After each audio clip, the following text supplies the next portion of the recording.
Hello दोस्तों, board exam with Pankaj में आप सभी का स्वागत है। आज का प्रश्न है, प्रकाश के अपवर्तन को परिभाषित करें एवं उसके नियमों को लिखें। पहले समझते हैं प्रकाश का अपवर्तन क्या होता है, उसके बाद समझेंगे उसका नियम क्या है। मान लीजिए कोई भी दो माध्यम है, एक है वायु और दूसरा क्या है, जल है। तो जब प्रकाश की किरणें एक माध्यम से दूसरे माध्यम में प्रवेश करती है तो अपने रास्ते से मुड़ जाती है। मान लीजिए रास्ता उसका ये था, लेकिन वो इस रास्ते से नहीं, किस रास्ते जाएगी, इस रास्ते जाएगी। तो इस रास्ते के मुड़ना ही प्रकाश का क्या होता है, अपवर्तन। सुनिए परिभाषा अच्छे से। जब प्रकाश की किरणें एक माध्यम से दूसरे माध्यम में प्रवेश करती है तो अपने रास्ते से मुड़ जाती है, जिसे प्रकाश का अपवर्तन कहा जाता है। इसका दो नियम है। इसको कहते हैं आपतित किरण। क्या बोलते हैं? आपतित किरण। इसको बोलते हैं अपवर्तित किरण, अपवर्तित किरण, या इसको बोलते हैं विलंब। आपतित पहला नियम है, आपतित किरण, अपवर्तित किरण, विलंब तीनों एक ही तल में होते हैं। तीनों आपतित किरण, अपवर्तित किरण, विलंब तीनों एक ही तल में होते हैं। और दूसरा नियम है, इसको आपतन कोण कहते हैं, इसको अपवर्तन कोण कहते हैं।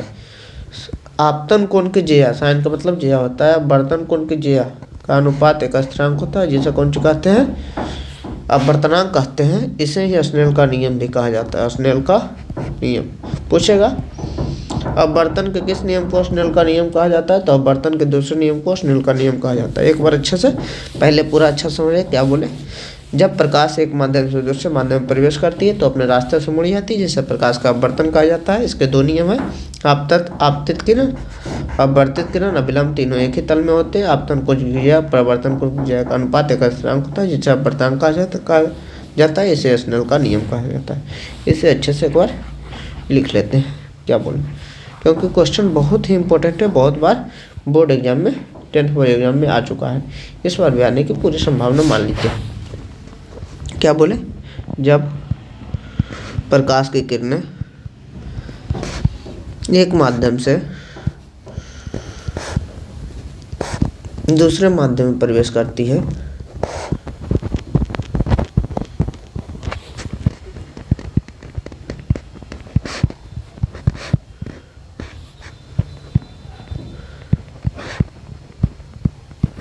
तो वह अपने पथ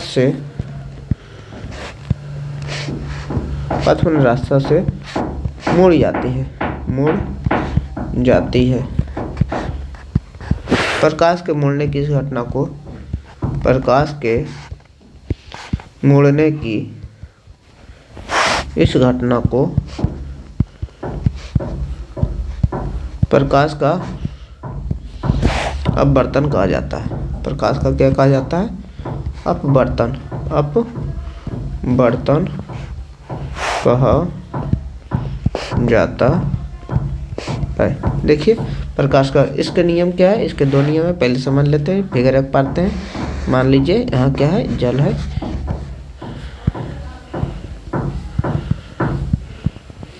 क्या हुआ, मान लीजिए कोई प्रकाश की किरणें इस पर पड़ी, क्या एक अभिलंब है। जाना कहाँ चाहिए, सामने जाना चाहिए, थोड़ा मुड़ जाएगी, जिससे इसको क्या कहेंगे, आपतन कोण आई कहेंगे। इसको अपवर्तन कोण क्या कहेंगे, इसको आर कहेंगे। आपतन कोण अपवर्तन कोण हो गया। और क्या होगा समझिए, इसको क्या कहेंगे, अभिलंब कहेंगे। इसको क्या कहते हैं, आपतित किरण, आपतित किरण, आपतित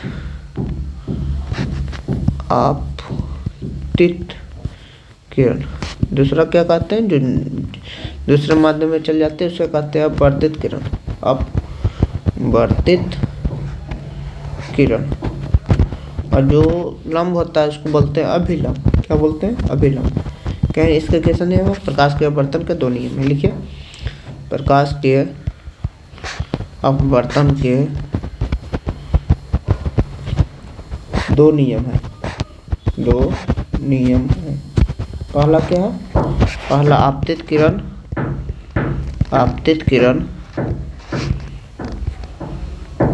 अपवर्तित किरण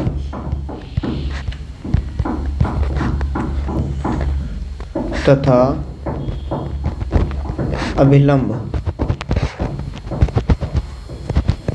तीनों एक ही तल में होते हैं, तीनों एक ही तल में होते हैं।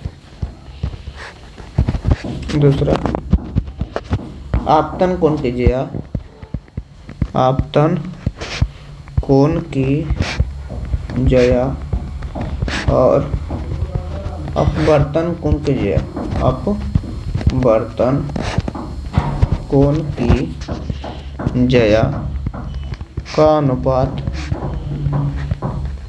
एक स्थिरांक होता है, एक स्थिरांक होता है जिसे ओम क्या स्नेल का नियम का है, जिसे अपवर्तनांक कहते हैं, अपवर्तनांक कहते हैं। क्या बोले, अपवर्तनांक को म्यू बोलते हैं, म्यू बराबर साइन आई बटे साइन आर।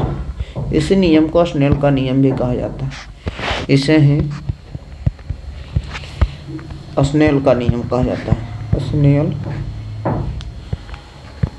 स्नेल का नियम कहा जाता है। अगर पूछे स्नेल का नियम क्या है तो कहेंगे आपतन कोण की ज्या, बर्तन कोण की ज्या का अनुपात एक स्थिरांक होता है जिसे क्या अपवर्तनांक कहते हैं, इसे स्नेल का नियम कहते हैं। Thank you so much for watching this video. अगर वीडियो अच्छा लगा तो वीडियो को लाइक शेयर सब्सक्राइब करें। Thank you.